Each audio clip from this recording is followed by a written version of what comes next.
सादिक अलैहिस्सलाम की चेटी पुष्ट में है। हजरत इमाम मेहदी अलैहिस्सलाम এবং জাফর আলাইহিসসালামের একজন আরেকজন নিকটবর্তী। मुजाहिद ने जनाब इब्न अब्बास से रवायत किया है, हजरत मुजाहिद जिन्हें একজন बहुत বড় মুজাহিদ বিজ্ঞ আলিম, তিনি ইবনে আব্বাস রাদিয়াল্লাহু আনহু থেকে রওয়ায়াত করেন,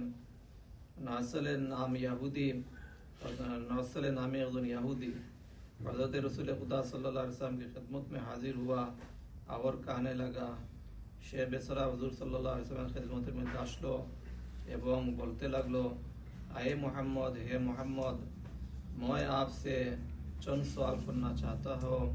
আমি তোমাকে কিছু প্রশ্ন করতে চাই, आप मुझे अपने वसी के बारे में बताओ, এখন তুমি আমার সেইটার ব্যাপারে বর্ণনা করো, क्योंकि कोई नबी ऐसा नहीं गुजरा जिसका कोई वसी ना हो।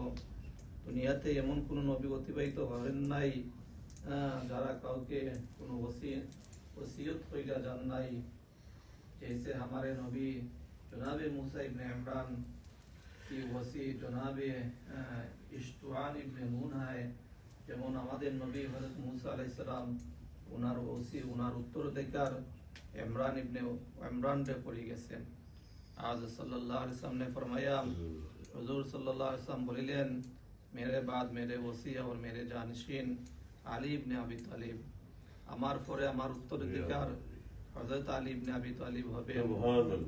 उनके बाद मेरे दुनवा से হাসান ও হুসাইন এবং আলীর পরে উনার উত্তরাধিকার হবে